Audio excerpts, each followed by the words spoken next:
two. Down to one. It's game. Yes!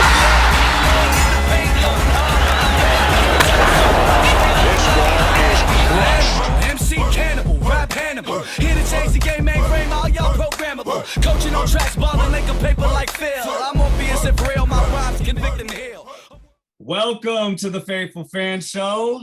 I'm your host, Tony Cook. I'm joined today by Matt, the Hot Take Titan, and Big Juan. I had to keep the enthusiasm, even though I'm in a bad mood right now, fellas. Lakers are getting the brakes beat off of them right now. The brakes beat off of them. Fellas, we're going fishing. We're all going fishing. We could talk about the Bulls, you know, they didn't really get a taste of anything. Knicks we on vacation. Hey, we out in the tropics. You know, we chilling out here. Juan, we'll get to the Knicks. We'll get to what happened with the Knicks and everything. We love them. We love the Knicks, but you know their season was still a success. But let's talk about these Lakers, guys. The last game was really bad. Matt was trying to encourage me, say, you know, they'll be all right. They'll be all right. Everything's gonna be okay. I saw it. I saw it. I saw it last game. I was like, but the Suns are not scared of the Lakers at all. LeBron is doing this weird hezzy just pull up for three every time. He's not the LeBron I saw against the Warriors when Kyrie went down. Like, it's just all bad. Anthony Davis should never have come back to play this game. What are you thinking? That just ruined everything. Like, just let the dudes that can play get out there and get a game plan together. He sabotaged this game. Okay, I'm gonna stop. I'm gonna let you guys get. What is your guys' take from this Lakers series and this Lakers team in totality? Let me start with you, Matt. Let me start with you. I just think the team wasn't built well. You know, oh my God, why did I start with Matt? It's not a well-built team. I truly believe, as I look on it, everybody in Laker Nation, yourself included, Frank Vogel included, felt that we got LeBron and AD, and whoever we put around them we just guaranteeing a championship. And the league is just not like that anymore. You know, as good as those two are, as great as the duo they make, the supporting cast just isn't there, right? Schroeder overpaid for him. Oh my God, overpaid for him. Caldwell 0 points last game, Matt. 0 points last game. And look what he's doing tonight. Look, I think he has 5 tonight, right? Caldwell Pope should have let him go. Should have traded. Hey, come on, man. Wait. Should have let him go. Yeah, they're playing hurt. See, Matt's shooting at us now. Like, you gonna go down the whole lineup? We can go down one by KCP, one. Okay. So who's got to go? Because you named 2 players. I got another one. I'm done with Kuzma. I was about to say Kuzma. I mean, y'all still think Kuzma's the dude? Y'all think it? I never did. I never thought Kuzma was the dude. I just don't. You could tell LeBron don't like him. Like, you could tell he makes LeBron mad out there on the court. He should be way more seasoned. This is his 5th year in the league. He's won a championship.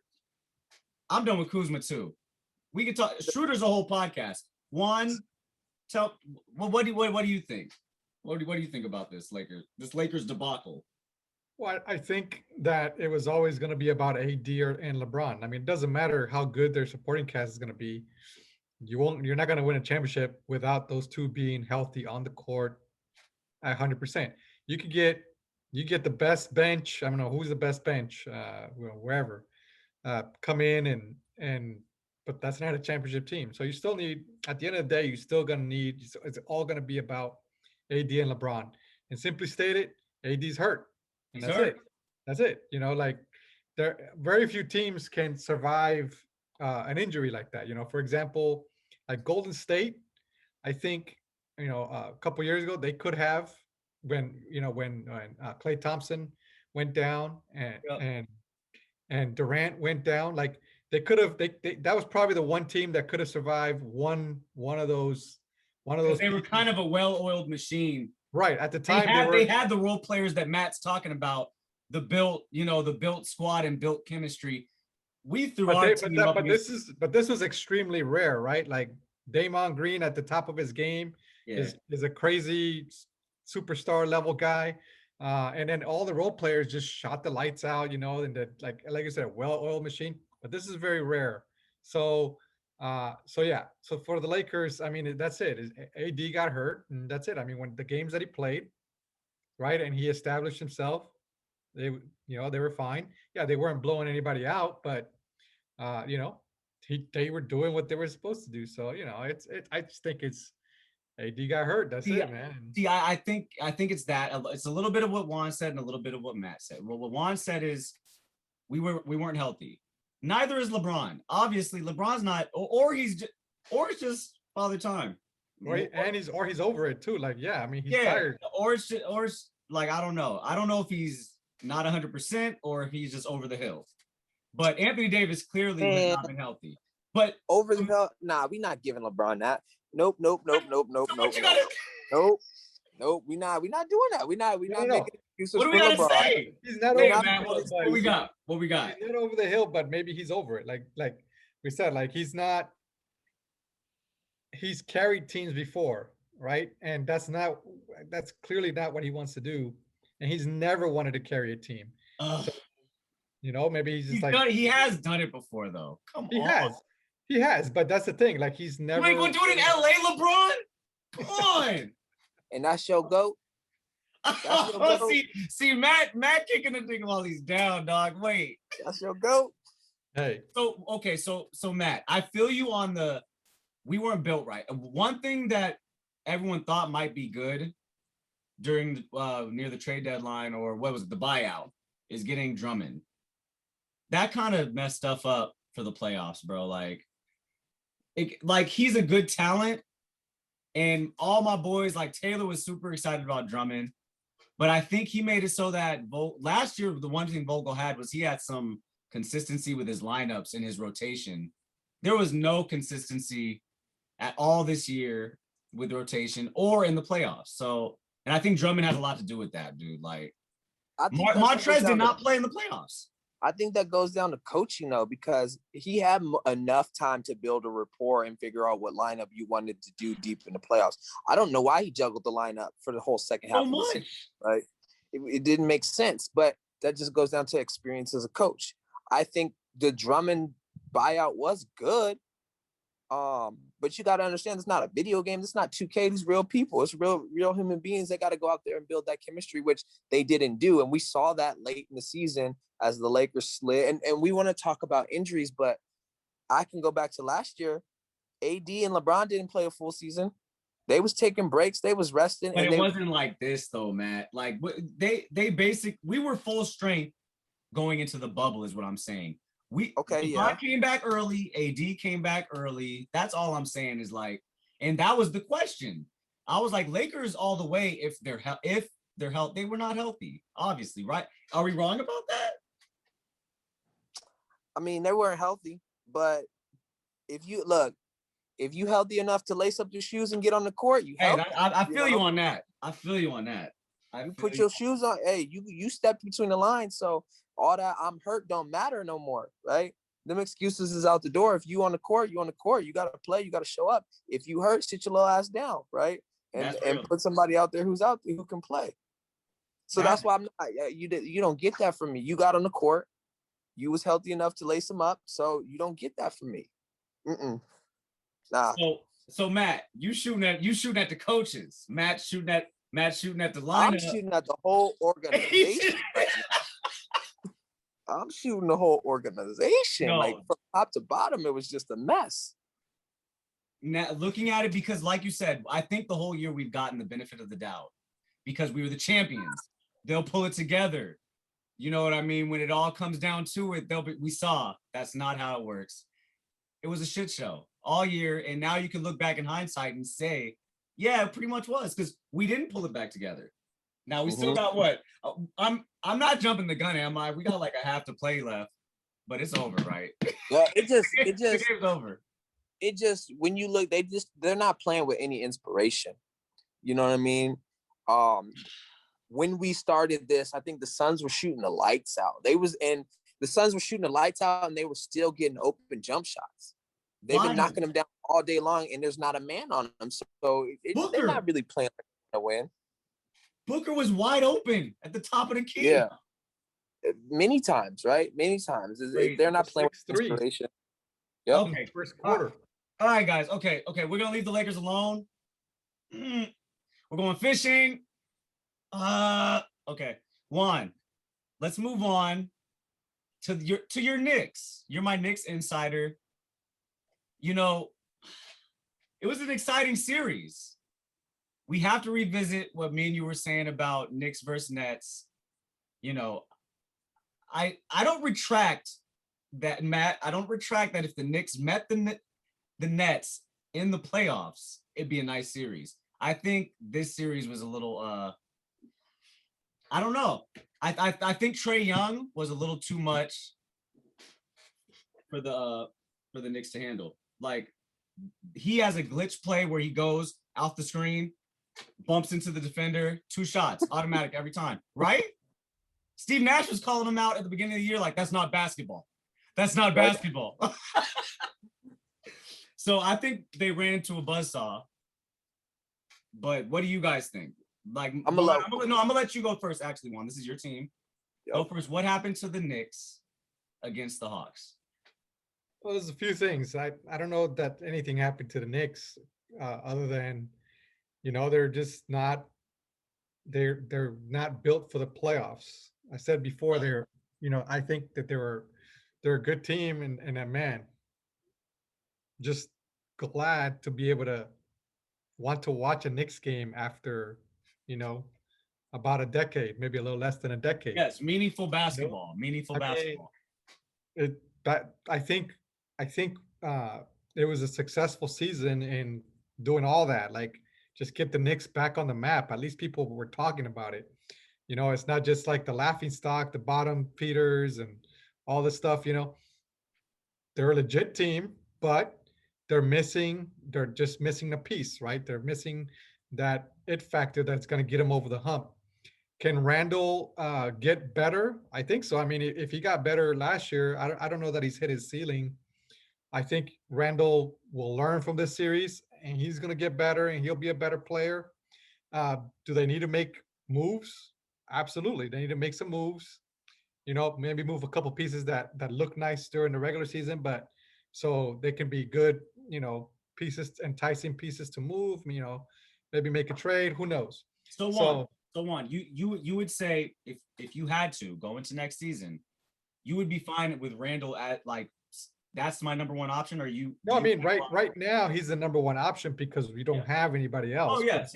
If you can get a superstar with him, then he'll. I think it seems like he's, forgive the term, woke enough to adjust or whatever. I think so. His whole demeanor and talking about it. It's like he's just trying to work hard and be good. And it just so happens that he's in a team where he was the best player, and it worked out for him to be number one option. But I think he'll be good as a number 2 option or a 1B option, if we can get the other player. But as far as the Hawks,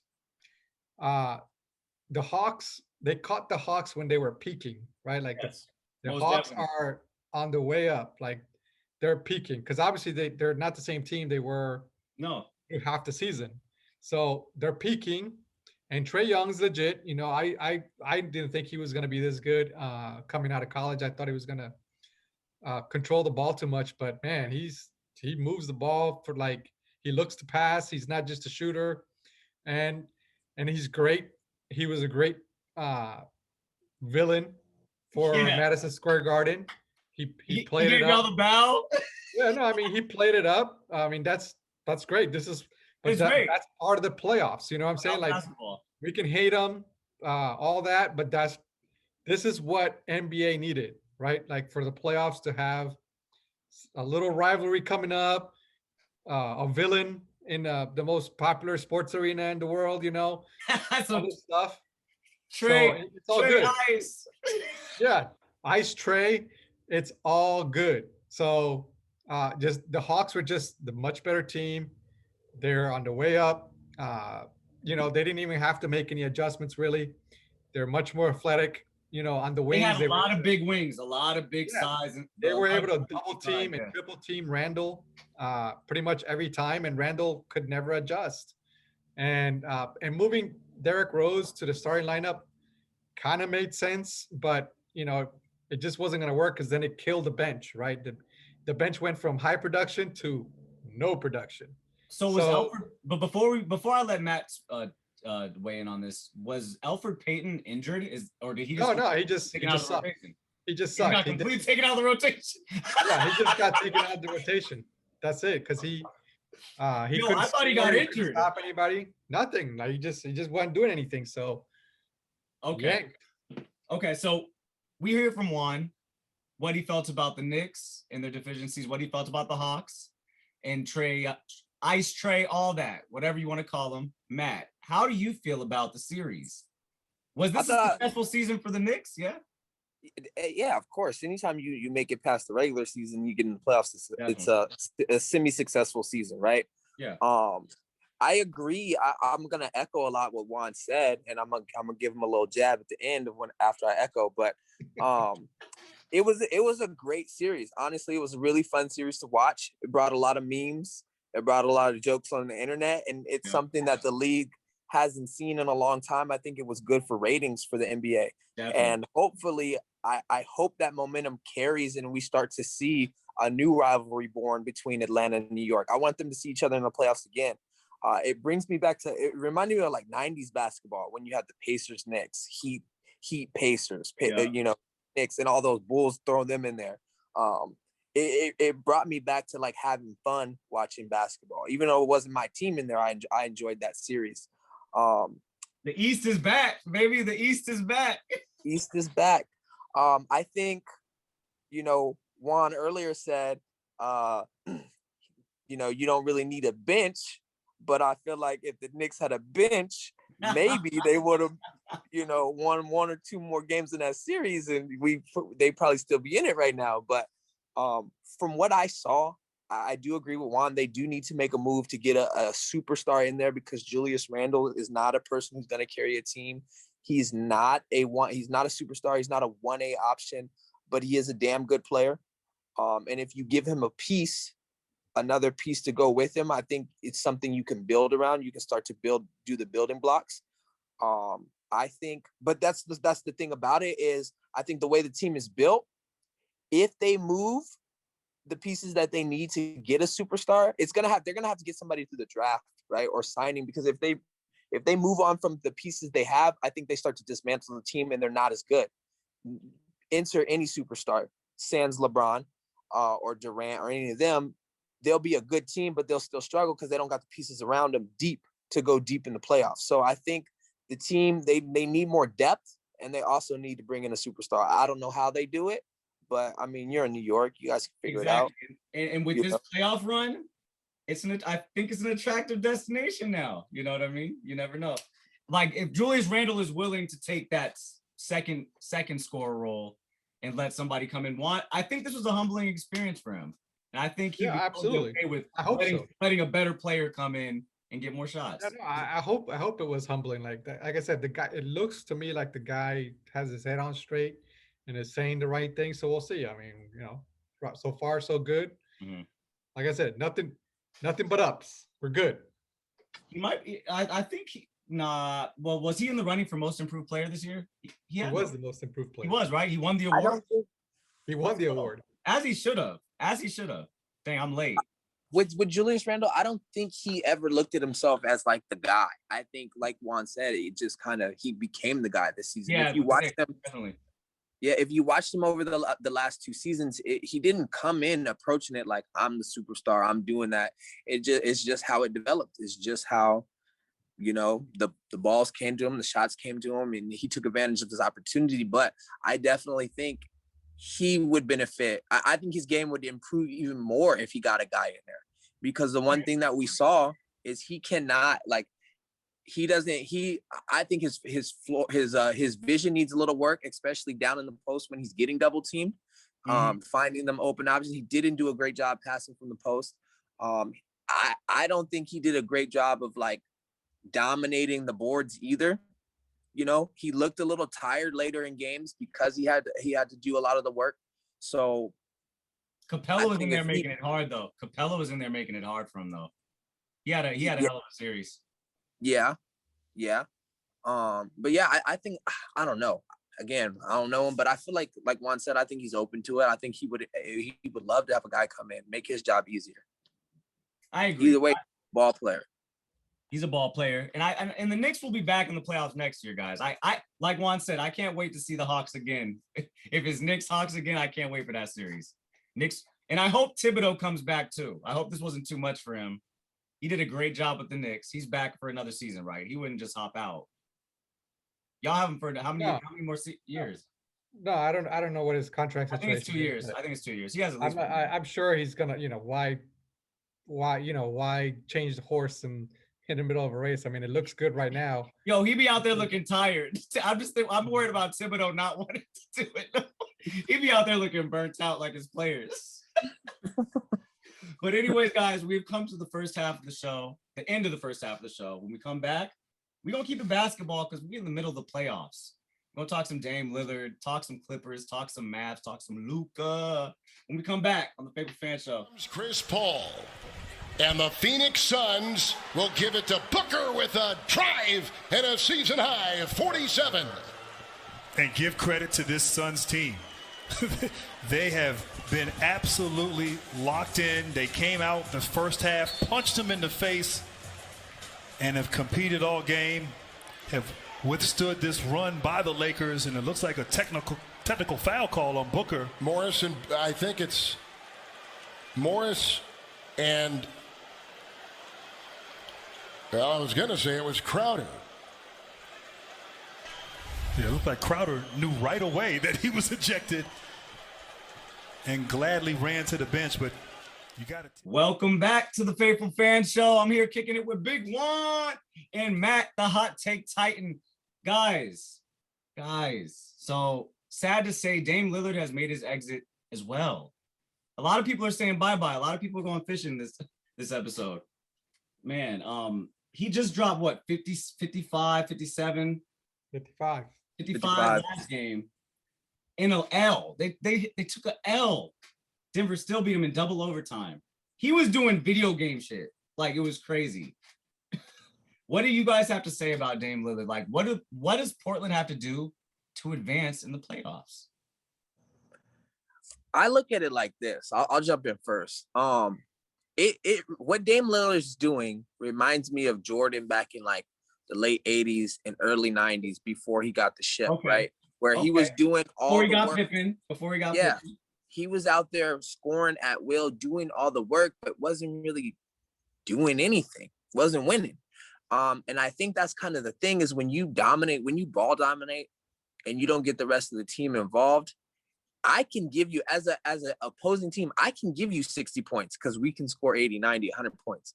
I can give you 70 points and we can score 80, 90, 100 points. So when you have a ball dominant guy who doesn't have the ability to get his team, and I'm not saying Dame doesn't have the ability to get his team involved, but his team has not been getting involved over the last few seasons. This is what happens, right? You see big numbers, amazing games, and then bye-bye, exits. So that's really what it is. I feel like Portland has a team around them. They don't have a system. They got players. I feel like they have squad. I feel like they have squad, dude. Like, but the same, them Bulls had a squad too, right? The 90 Bulls, like the 89 Bulls, they had a squad. We had the ability to go out and win, but we didn't have the system in place. When Phil got in there and took the ball out of Jordan's hands, that's when you started to see greatness. So it's kind of the same thing. I think they got to get a coach out there who take the ball out of Lillard's hands and kind of move it around and get everybody else equally involved and still let him be the star before they'll see any success, because I feel like they got a team that could make a championship run. I definitely feel that way. They just wait. So Matt is coming for all the coaches' heads this episode. He said, it's a lost art, man. Get him out of here.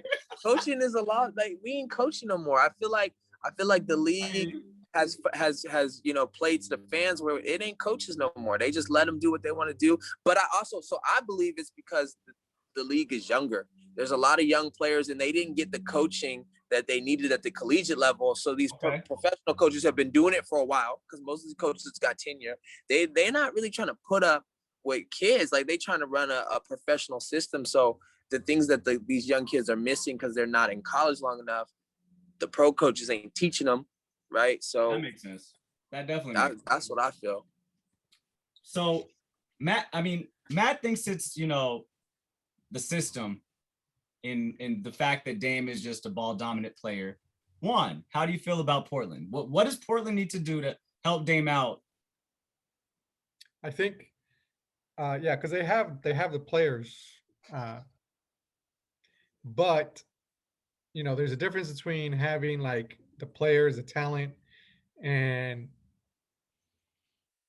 they ball out. But playoffs, NBA, you just need that extra gear to get you over the hump. Even if you're not the superstar, you can't be afraid to shoot, and you can't be missing so much. Think of, if we brought up the Bulls that, when Jordan got Paxton and Tony Kukoc and Steve Kerr, it wasn't just Pippen, right? Because Pippen was, a legitimate superstar. He got a bunch of gunners. All the other guys were just ready and willing to shoot. Like, they weren't afraid of any of those moments. And we're not talking about super talented guys, right? Like, but they came to work and they knew what it took to win.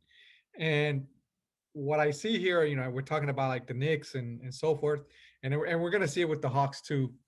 I don't think those teams don't really know what it takes to win. Yeah. They don't have the leadership. It's a whole different mindset. We could talk about talent. A lot of people got talent, man. All these guys that get to the NBA, they're all super talented, right? These are the best athletes of the world.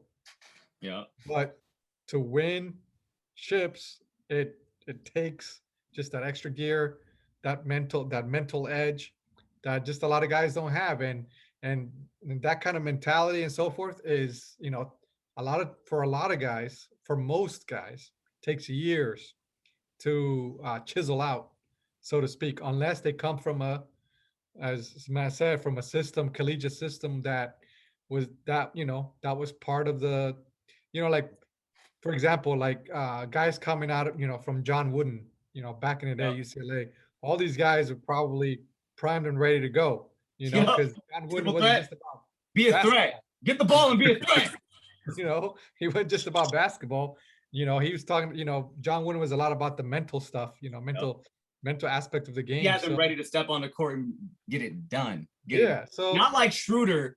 Anthony Davis is out. We bring you in here to score, and you pass up your first three 3-pointers wide open. You pass them up in the middle of the offense and screw us off. Okay, sorry guys. Yeah. No. So that's all. I mean, Damian Lillard is, maybe he's ready, but you still need that other guy that he can totally count on. And McCollum, is that his name? McCollum, yeah. Like, he has some phenomenal games too. Like, he's in and out, right? But then he has like the craziest, like, the game before where he gets a gift in the corner off that rebound and the game is tied. It's closing minutes, and he decides he's got to take a 3-foot step back. He steps out of bounds. Like that doesn't make any sense to me. He has to know where he's standing. You have to. Don't you think that's a little bit of coaching too? Like, coaching gets you prepared for these moments. Maybe not, but stay with the theme. Stay with the coaching. Like, if you're counting on your coach to tell you where you're standing on the court, that's a little bit. Like, that's a little like, coach. I'm like, right here. Like, oh god, that stuff is just a guy. You just gotta know. You know what I'm saying? Like, that it's got to be automatic for you to know exactly where you're at. Like, where you could do a reverse layup or whatever without even worrying about where you're at. Like, you just got to know these things. So okay. So speaking about things you just got to know. Yeah. You got to know the Lakers are out. Yeah. Okay. That and guys, you also got to know. Okay, we have two of the best defenders in the league. Luka Doncic is going off night in and night out. who is going to guard him out of the two best defenders, wing defenders in the league, supposedly on the Clippers? Which one of those niggas is going to guard him? This is crazy. Can someone tell me? Like, what's going on in that series? Because, Matt, I thought you had the Clippers going to the finals, bro. What's going on, man? You know what? I got the Clippers going with the Lakers fishing, right? Y'all The going on the Clippers, same yacht. yeah, they look. LeBron is holding the boat for him. Hey, hold up. My boy Kawhi is coming. Hold on, he'll be here. Yeah, give him a day.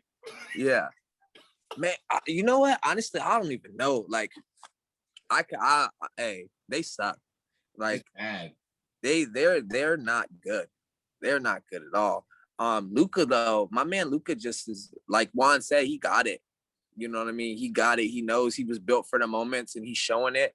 I'm very impressed with him. I think I saw something on the internet talking about, they said, right now we don't see it, but 20 years from now, we may be talking about Luka in the same breath that we talk about Jordan, LeBron, and Kobe. And I said, all right, that may be a little far-fetched, but what is he doing right now, though? Like, my man out here, he is built for the moment right now. You know, he's built for the moment, and it's fun watching him ruin my hot take. Because Matt, think about it. We were just talking about Dame, ball dominant. You know, like it don't work. Doncic got a little bit of that, but he's got that LeBron in him too, where he got the court vision. You can't double Luka. You know what I mean? Like, he's finding the open man. So that's, I was gonna say Luka's not ball dominant. He a general. Like, yeah, that's dangerous. 42 points and 14 assists is pretty nuts. Yeah, he a general. Like, you know how much points he's accounted for? Like 83% of the entire offense. Like all of them. Yeah, that's more than the Lakers scored 2 nights ago. You know what? That's a full team. He's accounting for more than. You know what? Though? It's not just Luka. You know, if you watch that last game, like Powell and what was his name? Finney, I think. Yeah. Hustle plays, man. Guys just hustling. Like they were getting extra shots and diving on the floor, all that stuff. You need and the Clippers didn't show that, right? Like the 50-50 balls. That's the Clippers aren't showing that they're getting the 50. The thing about the Clippers is like their IQ as a team is incredibly low, right? We all saw down the stretch. Yes. Down the stretch in that, I say the last 3 minutes of that last game, I was sitting there like, man, you guys are making mistakes that most high school teams don't make. Yeah. You know, and you guys are taking the shot selection is poor. The help defense is poor. Like, and Rondo's out there. Your supposedly floor general is out there. What's going on? You see him. He was talking to Kawhi too, like giving Kawhi crazy looks at the end of the game. Like, cause what kind of shot was that? I know. He didn't even take it. Like that was like he took it like at 4 seconds or something. Yep. Like he could have made some more space for himself, Yep. I think he was trying to duplicate the exact same shot he took when he was with the Raptors against the Sixers. Against Philly. And he got a bounce. Yeah. So, he was trying to do the same thing. It was so or was he trying to outdo Paul George's shot last year that went off the backboard? Oh, yeah, that's what it looked more like. The last 2 possessions were definitely head scratchers. Yeah. But it's weird because to tie the game, they actually had a great 45 seconds where they looked great 2 for 1. To tie the game. And then all of a sudden they took 2 horrific shots with all kinds of times left. I don't know what. That's why Rondo got in Kawhi's ass. But while we're on coaches, because we've been shitting on coaches the entire episode, we got to shout out Carlisle. Y'all see what he did putting Boban in at the 5 and they just ran a zone? That was ballsy. Did y'all see that? They had Boban starting, the big tall dude. Yeah, 7'4". And he stuck with it. I was like, oh. And that actually, because I don't know what it did, but it threw the Clippers off. They couldn't stay small the whole time. They had to bring Zubac back in. And then as soon as Zubac comes in, Doncic starts switching. But the thing is, again, I have to go back to that's coaching because you got scared. You got nervous. The small lineup was working. You got Boban in there. Run him. You know what I mean? Get up and down the floor. Space that floor out. You know? Spooked Ty Lue. He spooked him. Hey, Ochi. don't forget, I told you the biggest mistake was getting rid of Doc Rivers. You did say that, and You did. You did. And look at the Sixers moving on. They won. They got him out of there without him. I think they're in trouble. Yeah, they're in trouble without Embiid because Embiid it's not gonna come back. He's not gonna be able to play with a torn meniscus. Oh, Yeah, so y'all pick Hawks. Hawks over Sixers? Well, without Embiid, I mean, who's gonna body up Capella? I guess no, you're right. You're right. You know, So when I say they're in trouble, I say like maybe they limp out of this series. You can't count the Hawks out without Embiid. Like the Hawks have a chance.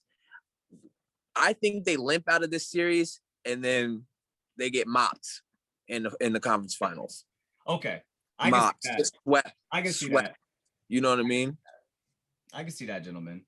I appreciate both of you for coming on the show. It's been a good time unpacking all this NBA playoff action. Do you guys have anything to say to the fans before we get out of here? Like and subscribe. Like and subscribe and never bet on the Clippers. Never bet on the Clippers. And hey guys, let's get the fishing gear. Let's all go fishing. Matt, we're coming with you. We're coming with you in the Bulls. Let's go.